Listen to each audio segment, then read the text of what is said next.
In this video we will compare the revenue multiples paid by AbbVie to buy ImmunoGen to the Mirati and CTI Biopharma acquisitions. ImmunoGen is being acquired by AbbVie for $10.1 billion. Per ImmunoGen's last Q they had a $500 million net cash debt, meaning the net enterprise value is roughly $9.6 billion. ImmunoGen's Elahere is its flagship product, which is, as near as we can tell, patented through 2043, assuming we are reading ImmunoGen's last 10K correctly. Let's compare these to the like data points from the Mirati and CTI Biopharma M&A transactions side by side.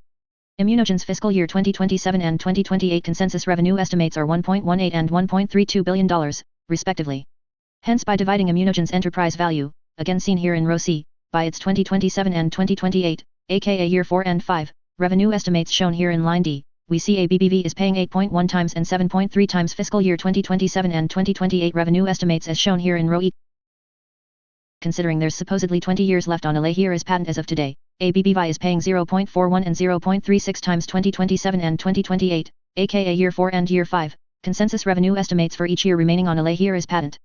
To follow the math, divide row E by row F. You can see these multiples are higher than the like Mirati and CTI Biopharma multiples. That being said, it appears Elahere generates much higher gross manufacturing margins. In any M&A transaction, the acquirer does their own NPV calculations, which we'll eventually see when they file their 14D9 filing. Again, the purpose of this exercise is to get ranges of multiples to assess potential valuations of peers.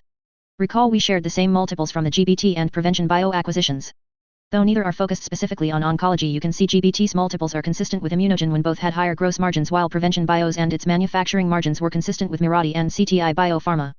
Again, for the second time, we use these multiples to estimate the potential valuation of peer biopharmas should their products be approved and later if the company is acquired. Say the word if 10 times. We suggest those interested in these analytics to have a look at our analysis of Iovance's potential valuation if lifileucel is approved and if Iovance is acquired at Mirati and CTI Biopharma revenue multiples per year to patent expiration. All we can say is Iovance's valuation would be that much higher using ImmunoGen's or GBT's multiples. Though lifileucel will be very expensive, because lifileucel's manufacturing process is very complex, we'll have to wait and see their manufacturing margins. For some perspective on potential, let's have a look at what happened to SpringWorks Therapeutics' share price after announcing FDA approval of their nirogacestat therapy last Monday. SpringWorks is up roughly 50% the last 3 days. Could the same happen to Iovance if lifileucel is approved in February 2024? We have no idea, but it is fun to think about. Of course, if Iovance receives a CRL, then its share price could plummet.